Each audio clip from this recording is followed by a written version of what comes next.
allez-vous? J'espère que vous allez bien. Bienvenue dans une nouvelle vidéo. Bienvenue sur Helen's Universe. Je m'appelle Immaculata Hélène Cyprien et ici je vous présente de la littérature afro et caribéenne et surtout de la littérature haïtienne, même si je ne lis pas que cela. Au titre, vous savez que je vais vous présenter un petit haul avec quelques livres que j'ai déjà lus, que je suis en train de lire et que je vais lire. Donc, comme je vous l'avais dit pour le début de l'année, mon objectif était d'acheter moins d'ouvrages, d'emprunter davantage à la médiathèque ou aux bibliothèques et évidemment lire davantage ce que j'avais à la maison. J'ai eu un plutôt bon équilibre où j'ai emprunté pas mal de choses à la médiathèque. La plupart de mes lectures au cours des 3 mois précédents, c'était des ouvrages que j'avais empruntés à la médiathèque et certains ouvrages que j'ai reçus et d'autres que j'avais achetés éventuellement. Mon objectif était vraiment d'acheter moins de livres et d'acheter aucun livre au cours du mois de janvier, février et mars. Malheureusement, je n'ai pas tenu pendant toute la période, donc j'ai tenu à peu près 2 mois, je dirais 2 mois et demi. Et puis au cours de mes lectures, j'avais besoin donc d'autres ouvrages pour des choses sur lesquelles je travaille.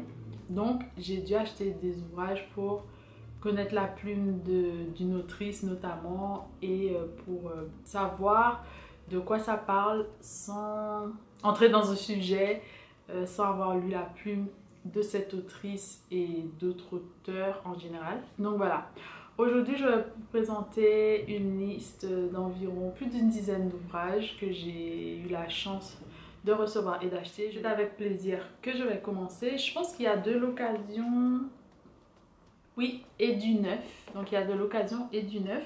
Et puis je vais vous dire éventuellement ce que j'ai déjà lu. Si vous pouvez déjà retrouver des chroniques sur mon blog ou encore sur Instagram. Et éventuellement la suite sur certains ouvrages. Je pense qu'il y a des ouvrages dont je vous ai déjà parlé. Donc je vous mettrai éventuellement les liens. Alors je commence par Les gens qui doutent d'Hélène Mauduit aux éditions Atlantique Déchaînée, qui est le deuxième roman de l'autrice. Donc je l'ai déjà lu, j'ai eu la chance de lire cet ouvrage il n'y a pas très longtemps. J'ai un article qui va très bientôt arriver et je vous en ai parlé aussi dans ma vidéo de l'amour dans la littérature haïtienne. Donc je vous mettrai toutes ces vidéos aussi pour que vous puissiez aller voir cela. Ensuite, toujours aux éditions donc Atlantique Déchaînée, j'ai eu la chance donc d'avoir un recueil de poèmes d'un poète, écrivain. Il fait plein de choses, il est aussi acteur. Donc c'est Belle au goût d'Amande rouge de Rolafton Mercure qui se présente comme ceci. Donc ici on a un recueil de poésie qui est pas très long, que je souhaite vraiment lire pour du coup connaître la plume de l'auteur. Donc comme je vous disais, il est slameur, dramaturge, metteur en scène, comédien et il a écrit une pièce qui s'appelle Fuck Dieu, fuck le vaudou, je ne crois qu'en mon index, qui a été nommé, donc qui a eu un prix. Donc j'ai hâte de découvrir tout ça. J'ai ensuite l'ouvrage de Marie Vieux-Chauvet qui s'appelle Les Rapaces aux éditions Zélige, collection Haïti, avec une préface de Michael Jean. Donc il se présente comme ceci. C'est une très belle couverture, j'aime vraiment beaucoup cette couverture. J'ai hâte de lire tous les Marie Vieux-Chauvet. Je ne vais pas vous dire de quoi ça parle, je sais à peu près de quoi ça parle, mais j'ai envie de découvrir sans lire la 4e de couverture même, parce que je pense que ça risque de me plaire, peut-être presque autant que vous voyez ici Amour, colère et folie, d'ailleurs qu'on lisait Amour, colère et folie pour mon club de lecture. N'hésitez pas à nous rejoindre parce que quand vous verrez cette vidéo, je crois que la rencontre sera dans le week-end qui va suivre, donc le vendredi 14 avril à partir de 18 h. Il y aura un lien qui sera disponible, donc si vous pouvez nous rejoindre et que vous souhaitez parler ou apprendre davantage de Marie Vieux-Chauvet ou encore de Jacques-Stéphane Alexis, parce que je vais faire un petit retour sur le cycle Jacques-Stéphane Alexis et parler de vos oppressions, ou savoir un peu ce que les autres personnes pensent, n'hésitez pas à nous rejoindre. Ensuite, toujours aux éditions Atlantique Déchaînée, de Mélissa Béralus, donc À l'arrivée la vie, donc par Wolion Femme. C'est un ouvrage bilingue, donc on a la version créole ici et la version traduite par Hélène Mauduit ici en français.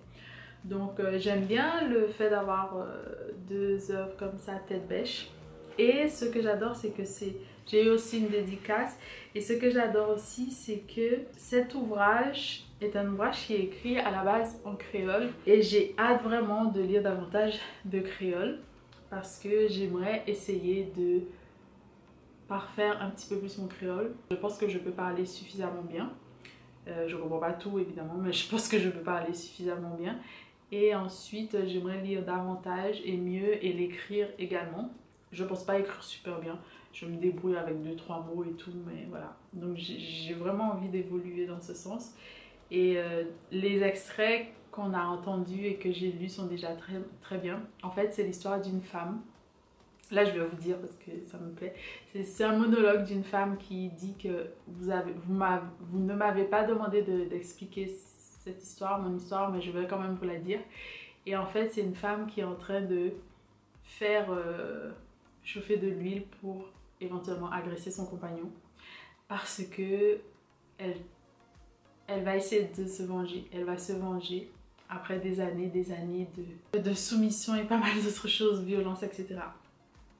Et ça part apparemment d'un fait divers, entre guillemets, qui s'est passé en Haïti. Ensuite, j'ai eu la chance aussi de trouver un ouvrage qui s'appelle Contribution de la femme haïtienne à la construction et la survie de son pays, de Marlène Tellus-Marémy, aux éditions L'Harmattan. Et il y a également une préface de Marie-Carmel Jean-Jacques. Donc, c'est un ouvrage qui se présente comme ceci. J'aime beaucoup la couleur, ce sont les couleurs que j'aime beaucoup. J'aime beaucoup vraiment la couleur et ça parle de la femme haïtienne en général. On revient aussi sur beaucoup de personnalités de l'histoire haïtienne, pas mal de choses et comment on classe en général les femmes dans la société haïtienne en fonction également de leur couleur de peau et de leurs cheveux parce qu'il y a encore cet héritage du colorisme. Donc il y a par exemple les mulâtresses, les marabouts, les griffonnes créoles, etc. Et c'est une façon de... Donc, notamment, on classe les femmes par rapport à leur couleur de peau, à leur classe aussi. Et c'est très intéressant. J'espère vraiment apprendre davantage dans cet ouvrage. On va dire que c'est un peu comme un essai. En tout cas, c'est une non-fiction. Ensuite, j'ai eu la chance, donc, aux éditions Mémoire d'Encrier, d'avoir Mon cœur bat vite de Nadia Chonville que je n'ai pas encore lu. Je le réserve pour après parce que je suis dans une autre phase dans mes lectures, donc je lirai ça vraiment après. Donc Nadia Chonville est une romancière.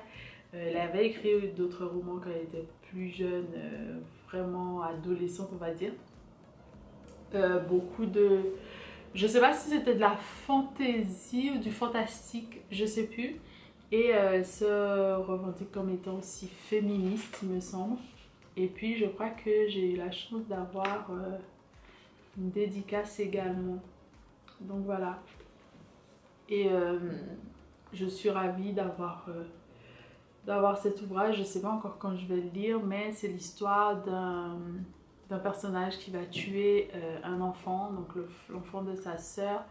Et ce personnage est non-binaire, il me semble. Ou un personnage qui va éventuellement changer d'identité. Quand je dis ça, c'est parce que j'ai pas envie de dire et je l'ai pas lu, donc je sais pas comment percevoir la chose. Donc il y a une affaire de genre aussi. Donc ça m'intéresse également, et aussi cette affaire d'infanticide et le rapport entre la Martinique, parce que ça va se passer en Martinique, et la métropole et pas mal d'autres choses. Donc la métropole ici ce serait la France éventuellement, mais je vous dirai plus quand je l'aurai lu. Et puis n'hésitez pas à me dire ce que vous avez déjà lu ou ce que vous pensez lire. Ensuite, aux éditions Atlantique Déchaînée, donc j'ai eu la chance d'avoir Nouvelles du Pays Loc, témoignages littéraires sur la crise politique en Haïti. Donc une préface de Lionel Trouillot et pas mal d'auteurs, notamment Gary Victor, Lionel Trouillot, Evelyne Trouillot, Hélène Mauduit, Marie-Bénédicte Close, Liténé Laguerre, Chantal Quénol et Mélissa Péralus. C'est pas mal d'auteurs en fait qui sont notamment publiés dans cette maison d'édition, mais qui font aussi partie d'un atelier qui s'appelle l'atelier du jeudi soir. Donc voilà, j'ai hâte de lire cela parce que ça parle du pays Locke. Je vous avais déjà présenté un ouvrage comme ça parce que je l'avais déjà acheté pour moi. Ensuite, j'ai eu la chance d'avoir également Moi Joseph et la police de Carmel Antoine Bessart qui se présente comme ceci. Donc c'est un petit feuillet ici qui nous parle d'un récit en fait autobiographique et qui raconte des extraits de vie, notamment de cette personne qui s'appelle Moi Joseph, qui pourrait être peut-être une seule femme et qui pourrait aussi représenter pas mal de femmes. Donc j'ai hâte de lire ce petit feuillet qui est illustré et je vous avoue que les illustrations sont très belles parce qu'on a des femmes noires avec différentes coiffures et moi ça me fait penser à quand j'étais plus jeune et qu'on essayait pas mal de coiffures, soit entre nous ou sur nous, etc. Et je trouve ça hyper beau de super exemples, moi je trouve. Ça c'est mon préféré, je crois. C'est... ouais, c'est celui que je préfère parce que moi j'aimais vraiment beaucoup les afros. Et je trouve ça super beau. Vraiment, je ne vais pas tout vous montrer, mais il y en a vraiment de très belles. Et j'aime bien le fait que ce soit en noir et blanc comme ça et que c'est pas forcément colorié, etc. J'aime bien ce côté-là ici. Donc voilà. J'ai hâte de savoir davantage. Je sais un peu de quoi ça parle, mais je préfère me plonger dedans et quand ce sera fait, je reviendrai vers vous. De la même personne, j'ai eu la chance d'avoir 2 tomes de Diaspora Lacaille. Donc le tome 1, c'est Dans l'œil de l'ouragan, qui se présente comme ceci, toujours de Carmel Antoine Bessart, qui se présente comme ceci. Alors ici, c'est vraiment un thème très original où on aura pas mal de choses. C'est entre fiction et réalité, je pense. C'est peut-être de l'autofiction, mais je trouve ça très intéressant. Et le tome 2, c'est d'héroïne à anti-héroïne qui se présente comme ceci. Voilà. Et c'est auto-édité, il me semble. Donc ça, c'est génial. Je vais essayer de me lancer dans davantage d'auto-édité et de vous en dire davantage. Donc on va parler évidemment de racisme, de sexisme, de tout ce que la diaspora haïtienne va connaître, notamment à l'étranger. Donc ça, c'est intéressant. Et parfois, je pense que ces thèmes-là, ou ces problématiques, on les retrouve à l'étranger en effet, mais parfois on subit ces choses de par ses pairs en fait, des personnes qui viennent aussi d'Haïti qui nous font subir ça, ou des personnes qui nous ressemblent. Et quand je dis qui nous ressemblent, c'est-à-dire qui sont éventuellement noirs comme nous, qui viennent de d'autres pays éventuellement, mais qui peuvent nous faire subir des choses aussi horribles, si ce n'est pas pire, que des personnes dites blanches. Voilà. Ensuite, j'ai eu la chance de recevoir Feu, Fièvre, Forêt de Marie Ranjanuro aux éditions La Territoire Roman. Il se présente comme ceci, je vous en ai déjà parlé. J'ai un article sur le blog et une présentation sur Instagram, donc allez voir ça si ce n'est pas encore le cas. Et puis je vous en parlerai éventuellement dans mon bilan de lecture de mars. Oui, il me semble, de mars. Et je vous mettrai éventuellement la vidéo pour aller voir ça. Je crois que ce sera la vidéo qui viendra après éventuellement celle-ci. Voilà. J'ai également eu la chance de connaître la plume d'Anna Seegers, 3 femmes d'Haïti, aux éditions Le Temps des Cerises, qui se présente comme ceci. C'est une très belle couverture que j'aime beaucoup. Et je vous avais dit que c'était le recueil de nouvelles que je souhaitais lire en mars pour le mars au féminin. Donc voilà, vous aurez éventuellement ce que je pense très bientôt de cette petite aventure. Ensuite, j'ai eu donc le manifeste pour la lecture, les auteurs francophones célèbrent le livre aux éditions Atelier des Nomades qui se présente comme ceci. Donc ici, ce sont des auteurs qui vont nous expliquer qu'est-ce que la lecture pour eux et elles. Donc les personnes que vous pouvez trouver dans ce manifeste sont Ananda Devi, Véronique Tadjo, Nassouf Jaelani, Jennifer Richard, Michel Rakotoson, Blaise Ndala, Gaël Octavia, Watson Charles, Gaël Belem, Kenza Sefrioui, Joaira Valoson, Fabienne Jonka, Shenaz Patel, Griot, Amarnaf Ossani et Véronique Masséno. Donc voilà, donc à chaque page environ, on a une petite note, une biographie sur l'écrivain ou l'écrivaine qui va donner son avis sur l'écriture ou éventuellement la lecture, hein, je pense. Moi, ça m'intéresse bien. J'ai lu déjà un peu en feuilletant. C'était un plaisir en fait d'avoir ça. Et on dit que c'est un manifeste qui est destiné à ceux qui dévorent les livres, qui les picorent, qui ne lisent plus, aux enseignants, aux parents, aux jeunes. Il rassemble les témoignages, récits et histoires de 16 auteurs francophones des îles de l'océan Indien, des Caraïbes, d'Afrique, d'Amérique du Nord et d'Europe. Il confie leurs souvenirs d'enfance comme Nassouf Djailani, qui se remémore depuis Mayotte, ce garçon du fond de la classe qui avait des mots plein le ventre et qui avait tant de mal à les sortir. Ils font part de leur rencontre, comme Kenza Sefrioui, qui, administrative, raconte cet homme de 70 ans qui a tant remué les montagnes du Maroc pour faire lire les enfants de son village. Ces auteurs confient avec générosité leur expérience, le secret des mots et leur rapport intime au livre et à la lecture. Donc voilà, et puis j'aime bien la couverture, j'aime bien ce bleu, je le trouve très intéressant. J'ai eu la chance aussi d'avoir Envelimain, un autre livre en créole, c'est de la poésie, toujours de Georgie Lundy, qui se présente comme ceci. J'aime beaucoup le titre, Envelimain. J'ai eu une dédicace aussi, je crois, et je suis hyper contente. Donc là, c'est toujours pour partir avec d'autres écrivains haïtiens, ne pas avoir toujours les mêmes et d'aller voir d'autres plumes parce qu'il y a plein de choses qui se font dans d'autres langues aussi. Et puis, moi, j'ai besoin d'autres exemples aussi à un moment. Et voilà, il faut aller chercher ce qu'il y a en fait. Donc, je suis hyper contente. Quand je lirai cet ouvrage, je reviendrai vers vous éventuellement. Ensuite, j'ai eu la chance d'avoir L'Astragale d'Albertine Sarrazin. Je vous en ai parlé également dans mon Mars au féminin éventuellement. Et je vous disais que c'était une autrice que je voulais découvrir parce que l'histoire m'intéressait et qu'il y avait une librairie aussi qui s'appelait comme ça. C'était l'histoire d'une jeune femme en fait qui s'échappait d'une prison. Je vais vous lire ce qui devait être la 4e de couverture. Il n'y a que mur entre Anne et la liberté. Elle le saute en pleine nuit, se reçoit mal, une douleur fulgurante transperce sa cheville. Elle vient d'en briser un os au nom mélodieux, l'astragale. Le premier, bon samaritain qui passe n'ose pas l'emmener. Le haut mur est celui d'une prison et Anne est une mineure en cavale, mais il fait signe à un autre automobiliste. Et ce samaritain-là comprend très bien. Julien est du même bord qu'Anne. Il s'occupera de tout, de trouver un refuge et des vêtements, de payer sa pension chez les hôtes, de régler les frais d'hôpital et d'opération. Pour qui rêve de liberté, il est dur de sautiller sur des béquilles ou de clopiner péniblement de planque en planque. Plus encore d'attendre Julien sur un lit d'hôpital ou dans des chambres de rencontre.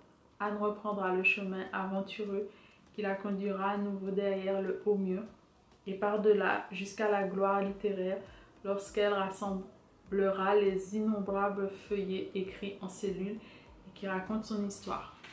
Voilà, le thème de la prison aussi m'intéresse énormément, donc on verra ce que ça donne. Ensuite, j'ai 2 derniers livres que vous connaissez, donc Et demain les Russes seront là de Ilouane Siocan, je pense aux éditions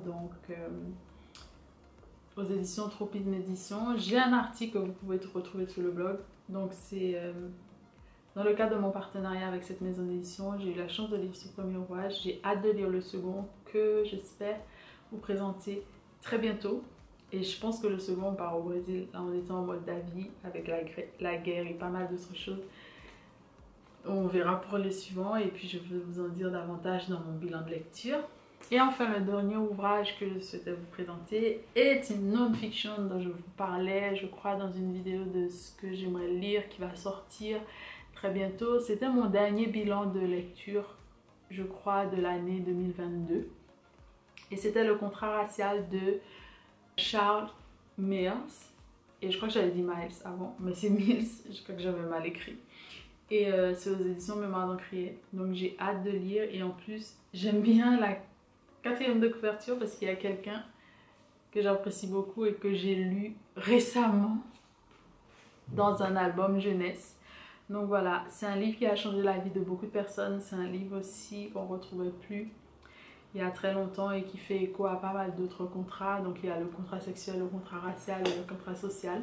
Voilà, tout ça, vous saurez tout ça dans la suite, pour la suite, je sais pas, éventuellement. Voilà, c'est le dernier livre que j'ai à vous présenter, en tout cas que j'ai eu la chance d'avoir au cours des 3 précédents mois. Je pense que je vais vous faire des hauls comme ça, des hauls de 3 mois environ.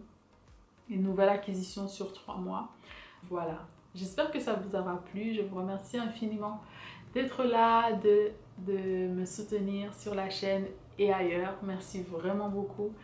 Je vais continuer à faire de mon mieux, toujours, et à proposer bien sûr d'autres choses. Si vous avez des choses que vous souhaitez voir de ma part, n'hésitez pas à me le dire, à me faire savoir. Je suis tout oui. Si je peux, je ferai. Si je ne peux pas, je vous dirai que c'est pas pour moi et que je ne pourrai pas. Et puis moi, je vous dis à très bientôt pour de nouvelles aventures ensemble. N'oubliez surtout pas, s'il vous plaît, de vous abonner, de me laisser un commentaire et éventuellement de partager. Ça me fait plaisir. Et puis, je remercie aussi les personnes qui me donnent un petit coup de pouce sur Patreon également. Voilà, à très bientôt pour de nouvelles aventures ensemble. Je vous laisse une autre vidéo et une playlist pour aller continuer votre aventure sur ma chaîne. Et on se dit à très bientôt. Bisous, merci.